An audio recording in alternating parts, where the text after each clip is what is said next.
The signal is consistent with previous, I hesitate to call them messages, that implies communication. This is more like echolocation, a signal bouncing off Forerunner objects, mapping, searching for something. But what? What could she think to find? We have penetrated the structure that was a focal point for the last signal. I have yet to gain access to anything informative. Jules' people are more concerned with ceremony than allowing me to do my work. Obtained scans of new Forerunner glyphs. One is completely new. Running the other through the system revealed it contains a similar design to an ancient Sangheli symbol. This symbol referred to a demon who sleeps in the ground and must not wake. How this relates to the signal, I am unsure.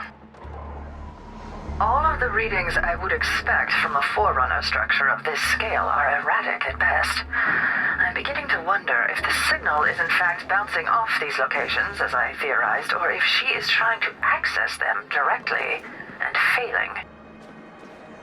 Compound Asteroidea 59b results observed. While subjects were sickened, they all recovered, with no recorded fatalities. Need to return to the formula and find a way to increase toxicity. Compound Asteroidea 61F results observed. While observed morbidity in subjects was satisfactory, LD50 level not adequate. Need to be able to reach a level that maximizes efficiency. Compound Asteroidea 472A results observed. We almost have a candidate here. Sufficient morbidity, adequate LD50. However, we must shorten its half-life. This is Rooker, Ship AI Argent Moon. Recording this as a warning to any ONI personnel who try to reclaim Argent Moon. Her air is not safe for humans to breathe. I repeat, her air is unsafe. Difficult to record this. We now have 100% fatality rate from the Asteroidea accident. Those near the accident site died almost instantly, liquidized from the inside out. They were the lucky ones. It was vaporized and quickly entered the air system. It slowly spread through the rest of the station. Symptoms took minutes or hours to arrive, depending on distance from epicenter. But none of the crew escaped its effects. Following the massive failure of containment protocols, I am making the decision to quarantine this ship. I've set a course that will keep it clear of any inhabited systems and jettison what remains I can into open space. I am now 6 months past my expiration date. It's clear that I can't manage this station any longer. I never could, and so I'm initiating final dispensation. I've been putting together a retrospective on Meridian in these, her final days. Records indicate that 139 ships carrying 70,003 souls arrived on this green ball in 2432. Since many of those settlers came from France, they named the first town Avignon and established the colony of Meridian. Early on, there was a big debate over the future of Meridian. Some wanted it to stay unspoiled and undeveloped. Others wanted to build it out. The debates between these stewards and prospectors came to an end when rich mineral deposits were found in the Mathan mountain range, causing a rush of new development as everyone tried to claim their peace. Free Frontier Education presents The History of Meridian, Part 3. Despite the early success of the Prospector Party, the stewards gained control of Meridian after a lengthy campaign known as the Free Patriot Movement. The Colonial Administration Authority eventually recognized the stewards, ending years of strife. Free Frontier Education presents The History of Meridian, Part 7. Military production served as the colony's primary source of revenue, and a contract for the Scorpion MBT ensured Meridian's bright future. After 5 years of near constant fighting, insurrectionists lost control of Meridian to UNSC forces at the Siege of Athia. Rank-and-file members of the Sundered Legion were offered amnesty by UNSC officials, although their leaders would go on to stand trial in UEG courts. Almost immediately after Meridian was recaptured by the UEG, the Covenant arrived. Captain Edmund Percy of the UNSC Sevenfold Gates fought to the last, but was forced to order what few ships remained to fall back to the edge of Hestia system. Within 5 hours of Captain Percy's retreat, Meridian was glassed, and all life there was eradicated. It's a hell of a thing to return to your home, find it completely different. Ruined. I couldn't prepare myself for the cold feeling that struck my heart when that elevator rolled down through the planet's atmosphere. The world I knew was gone. We started cutting through the glass today, making a road to a site they've picked out to set up a shanty town they call Meridian Station. I'm starting to wonder if I can do this. Most of the folks here are signed up for the profit. I'm the only one who's here trying to take something back. But there's just so much. I look out on that sea of glass and I wonder if it can really ever be done. Today I found myself working alongside another former colonist, tough old broad named Lottie. Told her about what I'd been feeling. She laughed in my face. She told me, "Sister, you gotta forget about what Meridian was and think about what it could be." I like that. So now when I chip away the glass, I picture a new world we're making. Got a new shipment in from Bozo. A warthog, 3 monkeys, and 5 pelicans. Checked them, and they're all completely clear of identifiable markings. Bozo, contrary to his nickname, knows his business. I found a body in the glass today. Shook me up. Doc Cale said I should talk about it, so here. I'm talking about it. Think I'm done now. Meridian didn't get it too bad. They hit the human settlement hard, sure, and the plasma bombardment boiled some of the oceans off, but there was enough atmosphere to hold some steam in. Coveys did a rush job, and the planet survived. Less than a third is Le Chatelier. So we chip away at the worst parts like cutting a rod off an apple.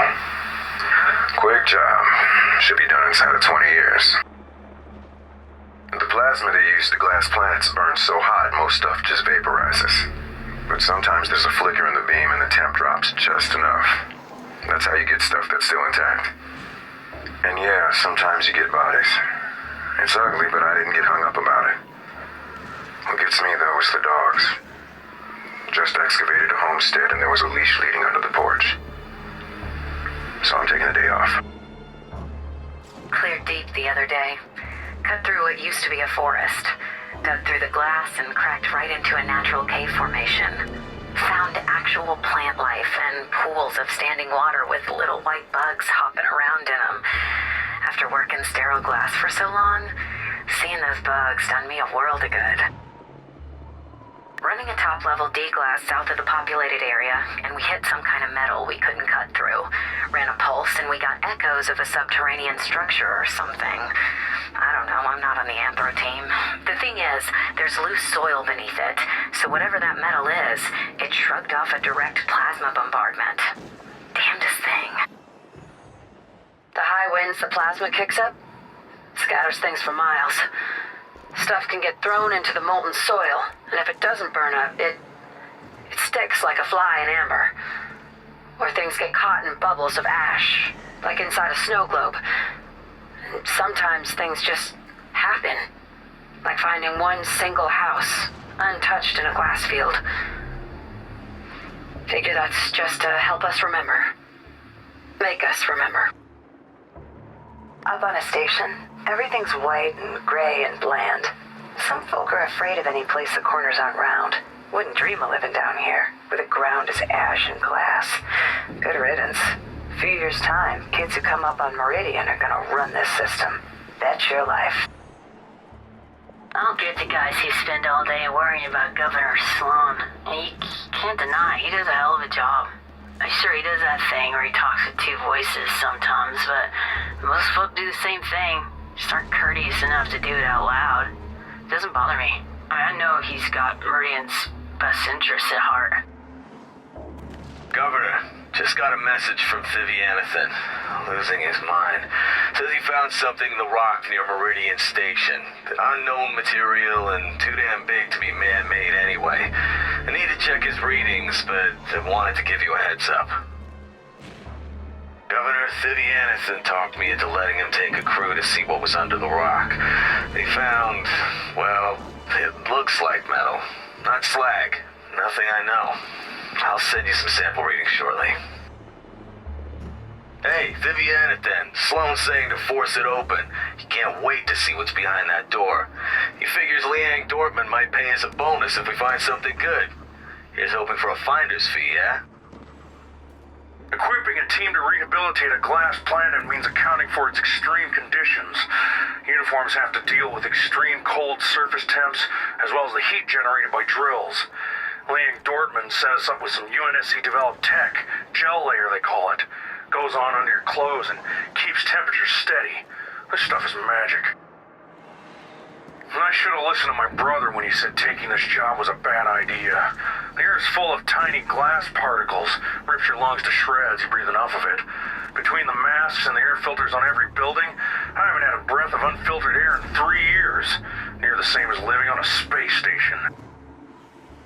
Matilda, I just thought you should know we're being evacuated. Now, don't panic. I'm sure it's nothing. Sloan just wants us to get clear of some potential trouble, and we'll be safer off-world. I'll call again when I'm clear. Matilda, I just watched the last mule take off. There's no more ships left. Sloan's telling us to move to the space elevator. So they're moving us to Warthogs. There's a lot of fighting going on out there, though. It doesn't seem safe. Matilda, I made it to the elevator, but now I'm stuck at the base.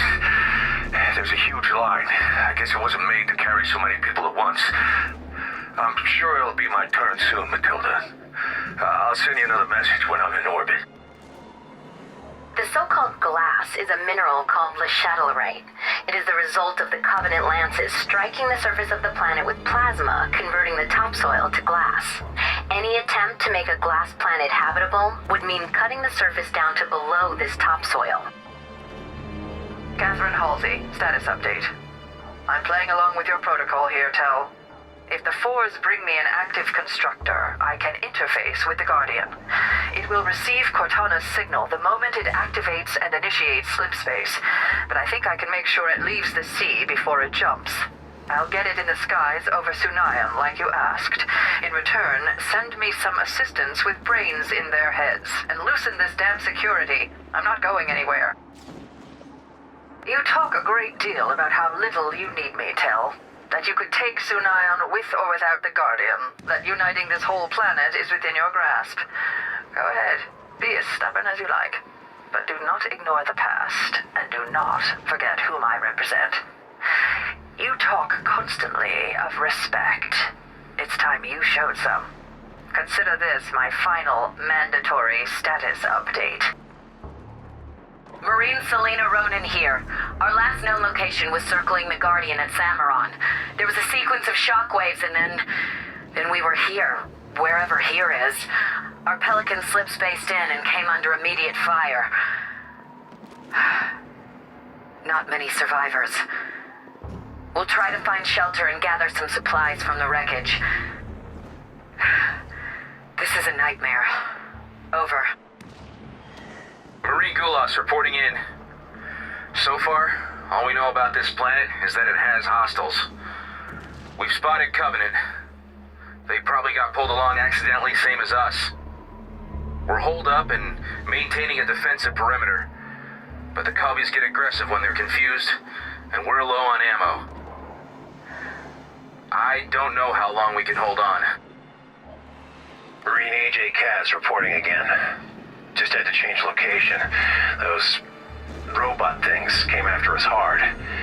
We went through the hills and could see Covenant ships getting slip-spaced in and crashing all over the place. For now, we're bunkered by some structure. Started moving a little while ago. Don't know why.